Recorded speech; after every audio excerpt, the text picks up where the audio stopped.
Halo, assalamualaikum warahmatullahi wabarakatuh. Di sore hari ini saya kedatangan shockbreaker USS Matic ya, USS Matic. Dimana USS ini mengalami kebocoran pada karet seal utama. Sini saya sudah melakukan pembongkaran dan pembersihan. Tinggal saya merakit shockbreaker USS ini. Oke, untuk shockbreaker ini baru pertama kali ini ya saya temukan shockbreaker USS yang kualitas klepnya bagus ya teman-teman. Tidak perlu kita upgrade, tidak perlu kita apa-apain. Dan di sini shockbreaker ini juga tidak perlu kita ganti ya. Hasnya ini masih mulus kok. Masih mulus.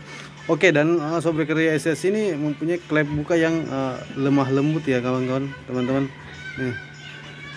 Jadi sebenarnya shockbreaker ini USS ini bagus banget kualitasnya. Baru pertama kali ini saya temukan USS seperti ini ya. Ini masih pabrikan. Ini ya. Klepnya USS ini lembut sekali. Jadi shockbreaker USS ini tidak perlu kita kasih tekanan udara yang lebih tinggi lah, supaya memperawet masa pemakaiannya ya teman-teman, memperawet masa pemakaian shockbreaker ini.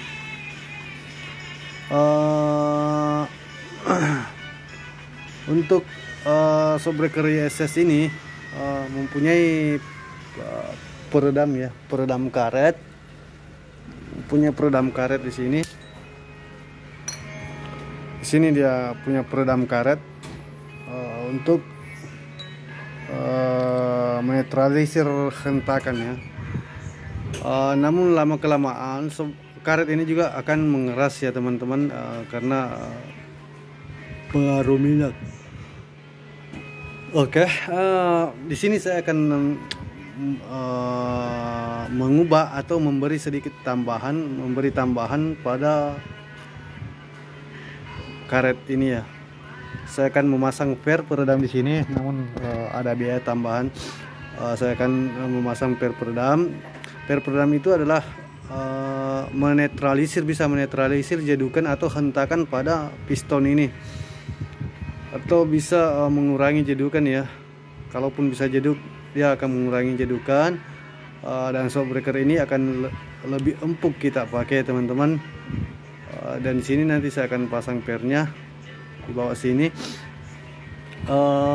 Untuk tipe seal shockbreaker ini menggunakan USH ya, bukan seal TC. Ini USH, sealnya bagus ya. Untuk sealnya ini ya, untuk seal shockbreakernya ini bahannya kuat banget, lebih keras, lebih kuat daripada bahan orinya teman-teman. Ini lembek sekali yang ori SS. Ini saya pakai yang lebih keras atau yang lebih tahan ya teman-teman. Bahannya ini bagus. Per peredam ini adalah per peredam. Saya akan pasang di sini ya. Oke, untuk per peredamnya saya akan pasang di sini seperti ini. Ini adalah per peredam. Ini adalah supaya apabila tekanan udara di dalam tabung berkurang, maka per ini juga bisa menetralisir hentakan pada piston ini. Dikarenakan oli kurang menembus klep sini atau oli kurang masuk ke sini, ini bisa menahan hentakan. Ini fungsi keduanya. Fungsi kedua, menahan hentakan setelah dari oli itu. Oke, saya langsung pemasangan saja ya. Tidak perlu lama-lama karena shockbreaker ini juga dinantikan penyelesaiannya secepatnya dari yang punya shockbreaker. Oke, sekian dan terima kasih. Terima kasih telah mempercayakan shockbreakernya kepada SRS Suspensi Makassar. Jangan lupa di subscribe ya teman-teman. Oke, sekian, assalamualaikum warahmatullahi wabarakatuh. Dan di sini juga ada USS RCB.